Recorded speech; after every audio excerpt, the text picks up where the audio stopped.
Why would you want to run when some days it hurts just to walk? Why would you want to run when it means this sort of silliness for the cameras? Down comes the rain and washes spider out. Why would you want to run when you have already run 6 times before? I know what I believe. I know how to do my job. I know how to do my job well. One day with Ted Kennedy, running and running hard.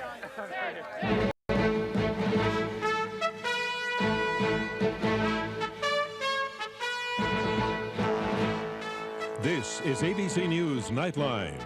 Reporting from Newton, Massachusetts, Ted Koppel. Here, as in all political campaigns, the candidates are going with what they've got. Mitt Romney is young, slim, and handsome. He has no political experience, so he makes a virtue of necessity. Whatever it may be that you hate about the past in Massachusetts politics is certainly not his fault. He is a clean slate. Ted Kennedy is neither young, slim, nor as handsome as he once was. Among all U.S. senators, his 32 years of service put him 4th in seniority. He remains what he has always been, an unabashed liberal, at a time when liberalism is not that fashionable anymore. But he is one of the most experienced and powerful senators in America, and he is a Kennedy. That's what he's got, and he's playing the hand for all it's worth. It will probably be enough for Kennedy to win his 7th term. But his campaign got off to a shaky start, and a few weeks ago, it looked as though Kennedy might actually lose. He still may, although the polls don't suggest it.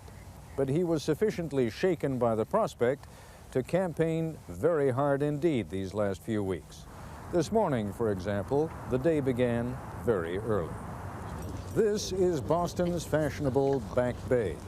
The senator and wife Vicky leave their Boston apartment. Well, we got a lovely day, only a few more hours of the campaign. The morning papers make clear that the Romney effort has also shifted into a final intensive drive. There is an emphasis in Romney's TV ads on his own youth and fitness. There was warmth, compassion, and joy, but it's gone. That's the legacy of Kennedy country. The comparison to Kennedy is not kind. Ted Kennedy is trying to destroy Mitt Romney, even though Kennedy's never held a job in the real world. And after 32 years, the last thing he can talk about is change. Kennedy takes the potential impact of these ads seriously. And then in the last 3 or 4 days, over this weekend, a lot of people will still be making up their minds, and they want a candidate that's working at it and is going to work for them, and I'm their candidate. Thank you. Kennedy is nursing an old and troubling back injury. Ahead lies a 2-hour drive to Springfield, Massachusetts, where he will rendezvous with First Lady Hillary Clinton. Making maximum use of the time it takes for the drive, the senator engages in a little on-air banter with a Boston radio host. This is WBCN in Boston. Our very special guest this morning is Senator Ted Kennedy. Thank God I finally got a Democrat on my show. Well, thanks for having me on your show. You know, we all have a little fun here at the radio station at your expense sometimes, but in the voting booth, I just want to say that I'm behind you all the way. We understand that it's all in good fun. You have to be able to laugh in this this game. My opponent keeps saying it's goal watch time for Teddy. I don't really feel ready for retirement. Do you? No, sir. We're like Aerosmith, big in the 70s and back in the 90s. Next stop, the Springfield College Daycare Center.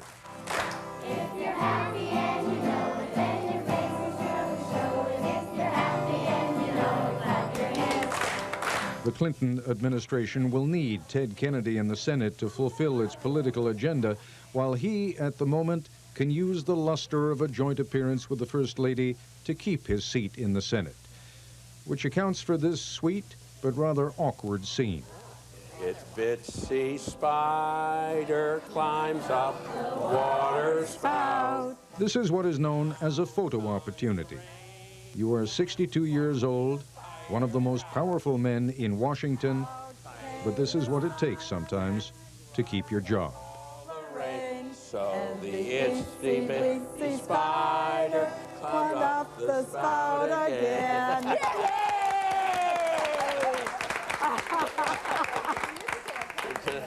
It's almost as good as Carly Simon.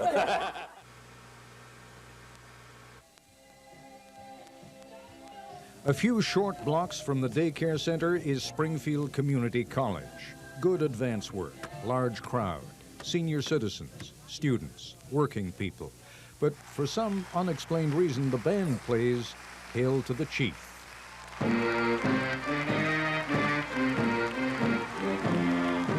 Now taking the stage, the brother of a former president and the wife of the current president, neither of whom would normally be heralded by Hail to the Chief, but nobody here seems to mind. Warming the crowd up, a member of the next Kennedy generation, nephew Joseph Kennedy, himself running for re-election to Congress. All right, gang, the fella you've been waiting for. How about a big hand for Teddy? All right.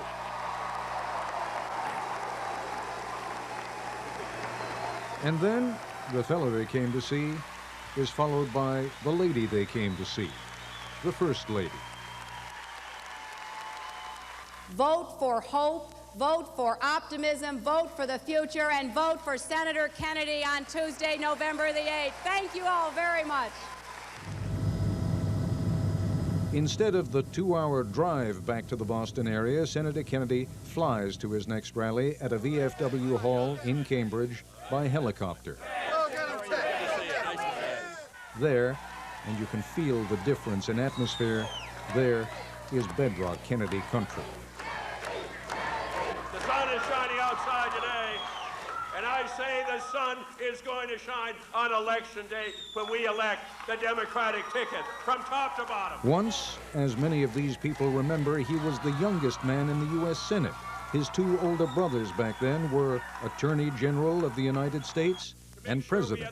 Those were the glory days for the Kennedys, the days when the legend that is now a memory was born. I want to go back to the United States Senate to fight for the working men of Cambridge, Massachusetts. That's why I want to go back. Thank you, thank you, thank you, thank you. Garen's restaurant in Arlington, Massachusetts is more than a lunch stop. It is a scheduled campaign appearance. The lunch crowd is largely made up of older people, voters who worry about things like Social Security and health care, part of Kennedy's natural constituency. It is early afternoon, and this will be the senator's last public appearance of the day. His back is acting up again.